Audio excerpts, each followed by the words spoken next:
হ্যাঁ, রাধে রাধে, হরে কৃষ্ণ বন্ধুরা। আজকের এই দ্বাদশী তিথির দিন আমাদের বাড়িতে কিছু অতিথি ব্রাহ্মণ বৈষ্ণবের সেবার আয়োজন করেছিলাম। দেখো, সকালে পরিক্রমা সেরে আমি ভগবানের জন্য একটা মালা গাচ্ছি, শিউলি ফুলের মালা। দেখো, আমি চেষ্টা করি এই দামোদর মাসে প্রভুকে নিজের হাতে মালা গেঁথে পরানোর। দেখো, আমি কাজের ফাঁকে সবসময় চেষ্টা করি যে ভগবানের সেবার কাজটা আমি নিজের হাতেই করি। দেখো, আমি যখন বাড়ি থাকি না তখন আমার মাই সেবা পুজোটা করি, কিন্তু তবুও আমার যেন ঠিকঠাক পছন্দ হয় না। আমার সবসময় পছন্দ হয় যে আমি ভগবানের সেবা পুজোর কাজটা আমি নিজের হাতেই করি। দেখো, এখানে ভগবানের স্নানের জন্য যা যা লাগে সব কিছু আমি এক এক করে রেডি করে নিচ্ছি এবং ঘি মধু মাখিয়ে আমি প্রভুকে স্নান করে দিলাম।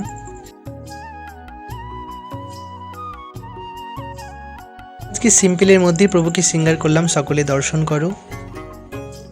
দেখো, যেহেতু 12টার মধ্যে ভোগ প্রসাদ হবে, তাই দেখো সব কিছু সবজি আমরা আগের থেকে বানিয়ে রেখে দিয়েছিলাম। তাই দেখো, একে একে সব সবজিগুলো এখন ভেজে নিচ্ছি। ওখানে মা আর আমি মিলেই রান্নাটা করছি। দেখো, মা ওখানে তরকারিগুলো করছে আর আমি এখানে ভাজাভুজিগুলো সব করে দিচ্ছিলাম।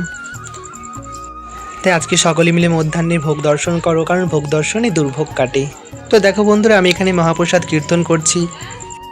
তারপরে দেখো বন্ধুরা, আমি এখানে কীর্তনের পর আমি এখানে পরিবেশন শুরু করলাম। এখানে দেখো কত সুন্দরভাবে ভক্তরা প্রসাদ পাচ্ছে। এখানে বেশি কিছু আয়োজন করতে পারিনি, সেই সামর্থ্য সাধ্য আমাদের নেই। প্রভু যতটুকু আমাদের দিয়ে করিয়েছেন তাই করার চেষ্টা করেছে মাত্র।